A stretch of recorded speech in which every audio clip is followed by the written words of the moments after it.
Tuhan, karena hanya Tuhan yang layak kita puji dan kita sembah. Semusim berlalu, namun Kau selalu peliharaku. Kasih dan setiamu tak pernah layu di hidupku. Semusim berlalu, namun Kau selalu peliharaku. Kasih dan setiamu tak pernah layu di hidupku. Lebih luas dari samudra, kebaikan-Mu Bapa takkan habis di hidupku.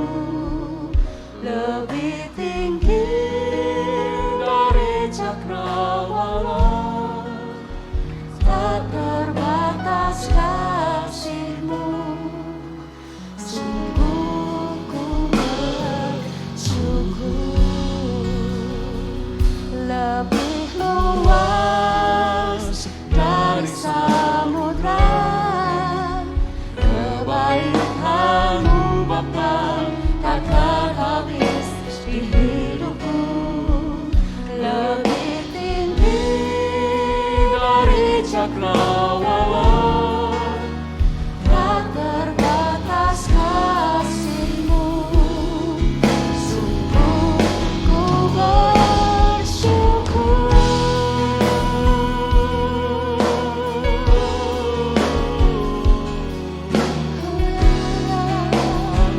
Sungguh kami bersyukur. Terima kasih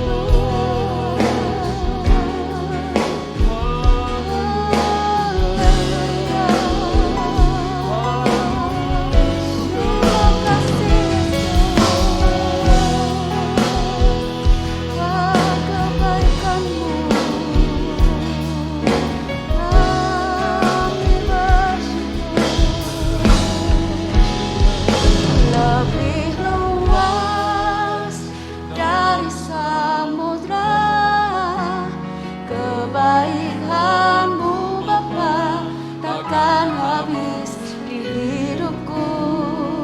Lebih tinggi dari cakrawala, tak terbatas kasih-Mu. Sungguh ku bersyukur. Lebih luas dari samudra, kebaikan-Mu Bapa takkan habis di hidupku. Lebih tinggi dari cakrawala, tak terbatas kasih-Mu. Sungguh ku bersyukur. Tak terbatas kasih-Mu. Sungguh ku bersyukur.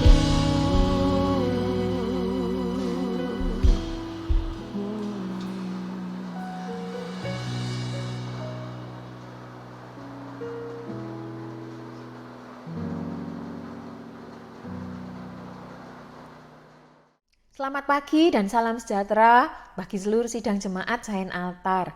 Bersyukur kepada Tuhan untuk hari yang baru yang diberikan kepada kita semua. Dan mari kita bersama-sama mengawali hari ini dengan merenungkan firman Tuhan. Ayat firman Tuhan pagi hari ini ada di Lukas pasalnya yang kedua, ayat yang ke-25 sampai 26. Adalah di Yerusalem seorang bernama Simeon. Ia seorang yang benar dan saleh, yang menantikan penghiburan bagi Israel. Roh Kudus ada di atasnya.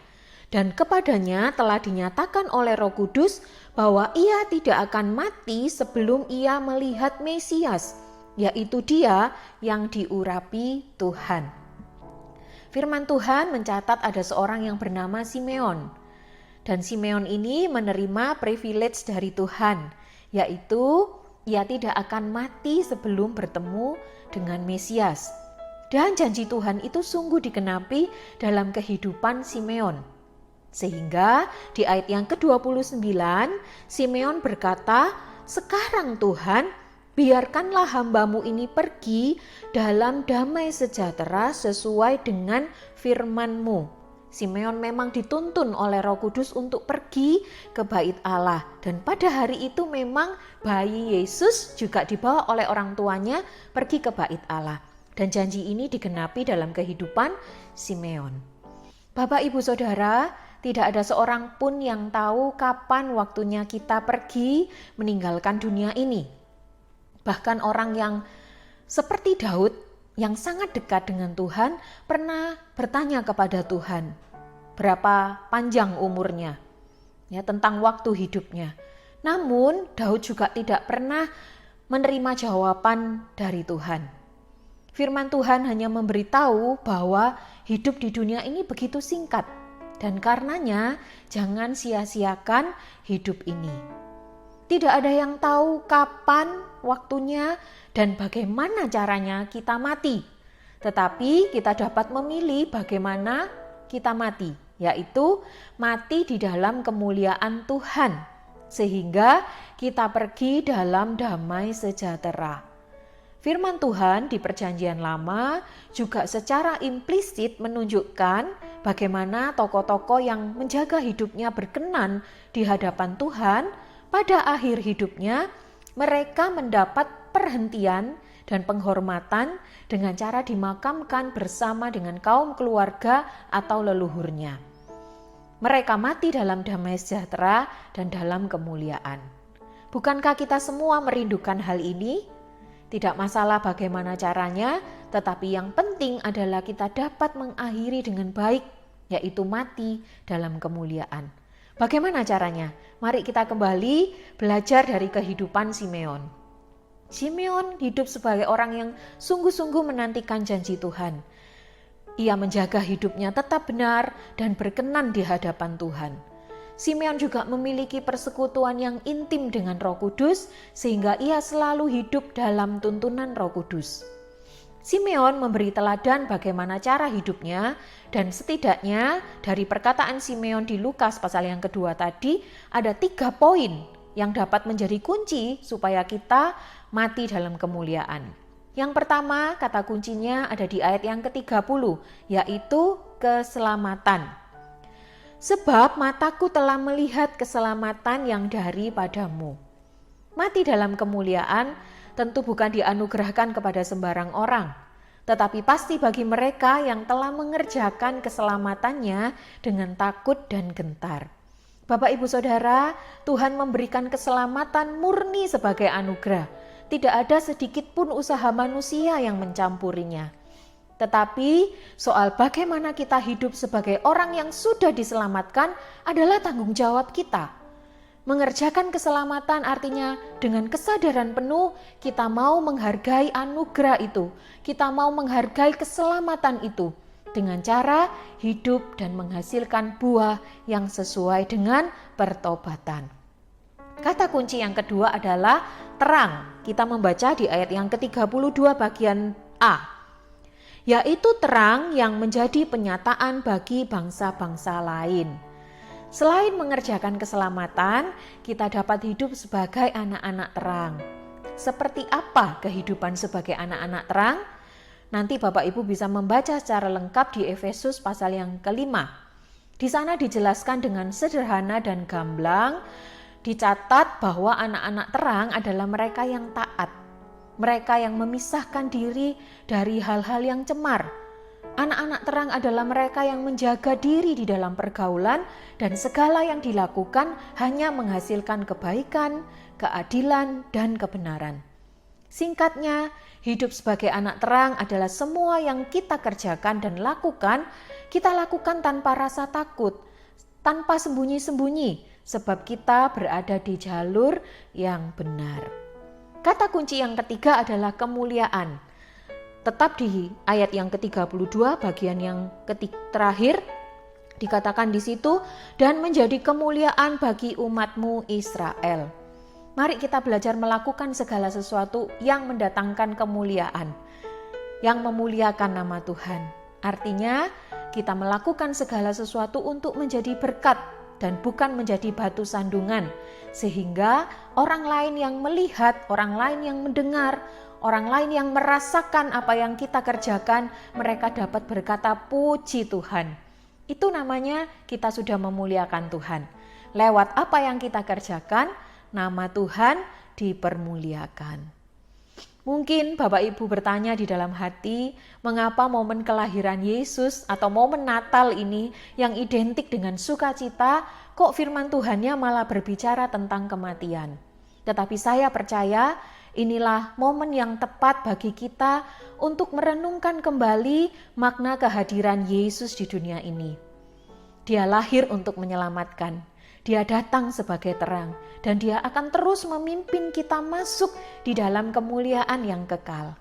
Karena itu, mari sebagai hadiah Natal atau pemberian yang menyenangkan hati Tuhan, mari kita berikan hidup kita menjadi persembahan yang menyenangkan hatinya Tuhan. Mari kita perbaharui komitmen kita.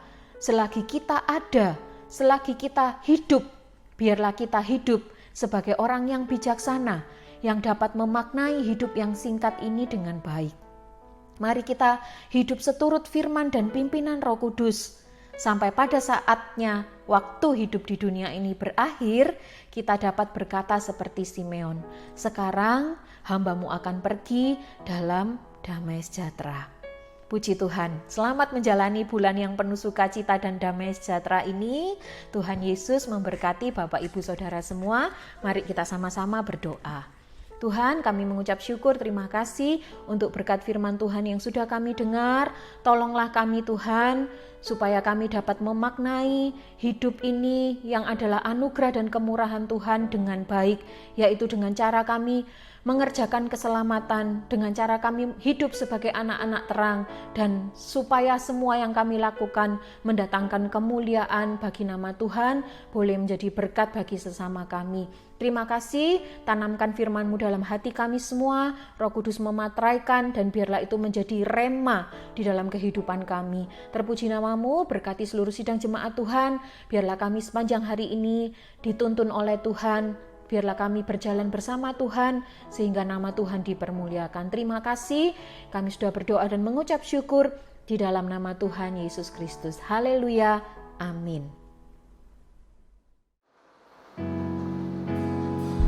Lebih luas dari samudra, kebaikan-Mu Bapa takkan habis di hidupku. Lebih tinggi dari cakrawala, tak terbatas kasih-Mu. Sungguh ku bersyukur, tak terbatas kasih-Mu. Sungguh ku bersyukur.